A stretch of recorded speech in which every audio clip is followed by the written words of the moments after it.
Hello everyone, मैं YouTube channel let's note में आपको स्वागत करती हूँ। आज का टॉपिक है सूरदास। सूरदास के बारे में हम आज रिवीजन करेंगे। सूरदास का जन्म जो हुआ था वो 1478 में जन्म हुआ था सूरदास का। सूरदास का पिता का नाम जो है वो रामदास रामचंद्र नाम है। जन्म स्थान जो है कुछ विद्वानों ने मानते हैं सीही, जैसे नगेंद्र, डॉक्टर नगेंद्र, गणपति चंद्र गुप्त, डॉक्टर सत्येंद्र, प्रभुदयाल मित्तल जो है वो कुछ विद्वान सूरदास के बारे में सोचते हैं कि इनका जन्म स्थान जो है वो सीही है। रुनकता और गऊ घाट जो है कुछ विद्वान गऊ घाट या रुनकता मानते हैं, जैसे श्याम सुंदर दास, रामचंद्र शुक्ल, हजारी प्रसाद द्विवेदी, राम कुमार वर्मा, मिश्र बंधु, मथुरा क्षेत्र जो है इनका मियाँ सिंह है। मथुरा क्षेत्र मियाँ सिंह है। जैसे मृत्यु जो हुआ था सूरदास का वो हुआ था 1583 ईस्वी में हुआ था। सूरदास का मृत्यु जो हुआ था वो 1583 ईस्वी में हुआ था और पारसोली में हुआ था। पारसोली जो है वो वृंदावन में है। गुरु जो है सूरदास का वो वल्लभाचार्य हैं और सन 1510 ईस्वी में गऊ घाट पर सूरदास की वल्लभाचार्य से भेंट हुई। तब सूरदास दास्य भक्ति करते थे। इसके बाद सूरदास जी साख्य भाव की भक्ति करने लगे थे।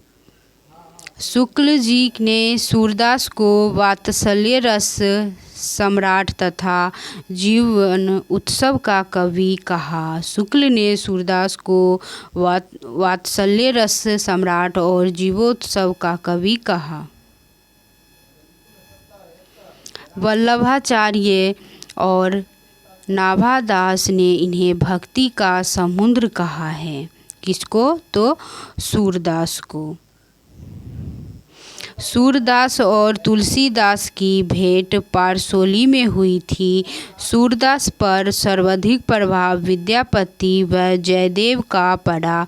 इनकी मर्मत रचनाओं का संपादन राग कल्पद्रुम नाम से कलकत्ता से 154 ईस्वी में हुआ।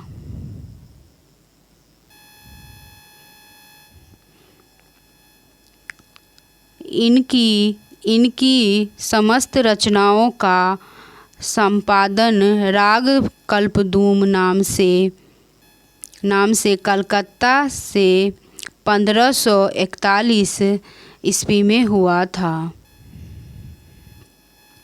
इनकी रचनाएं जो है सूरदास की, उनके बारे में इनकी रचनाओं की संख्या के संबंध में विद्वानों में मतभेद है। राम कुमार वर्मा व काशी नगरी प्रचारणी सभा 16 है। दीनदयाल गुप्त व ब्रजेश्वर वर्मा 14 मानते हैं और मुंशी राम शर्मा 15 मानते हैं और हरवंश लाल शर्मा 25 मानते हैं। रामचंद्र शुक्ल 3 मानते हैं और रामचंद्र शुक्ल ने सूरसागर, सुरसरावली और साहित्य लहरी को ही प्रामाणिक ग्रंथ माना है। सूरसागर, सुरसरावली और साहित्य लहरी और नल दमयंती, नागलीला और व्याहलों आदि जो हैं सूरदास की रचनाएं हैं। सूरसागर महत्वपूर्ण तथ्य 4936 अब तक प्राप्त पद है सूरसागर में और कुल 1.25 लाख पद हैं। कुल 12 स्कंद है और पहला स्कंद विनय व भक्ति के पद है। दूसरा जो स्कंद है उसमें विष्णु अवतार व पौराणिक कथाएं हैं। 9वां स्कंद राम अवतार कथा है और 10वां स्कंद सर्वाधिक विस्तृत व महत्वपूर्ण है। इसमें श्री कृष्ण की बाल लीला का वर्णन किया गया है 10वां स्कंद में। सूरसागर में बाल लीला के पद सर्वाधिक हैं। सूरसागर में बाल लीला के पद जो है वो सर्वाधिक है। भागवत पुराण इसका उपजीव्य है।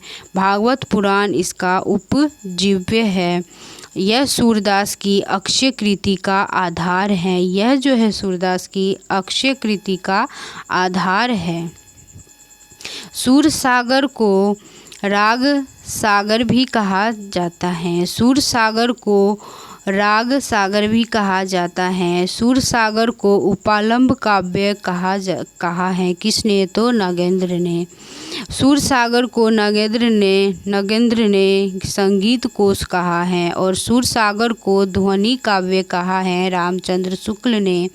और स्त्री चरित्र का विशाल काव्य जो कहा है वो हजारी प्रसाद द्विवेदी ने कहा है। कृष्ण चरित्र का महाकाव्य ब्रजेश्वर वर्मा ने कहा है। गीत काव्यात्मक मनोरोगों पर आधारित विशाल महाकाव्य आचार्य हजारी प्रसाद द्विवेदी ने कहा है सूरदास को।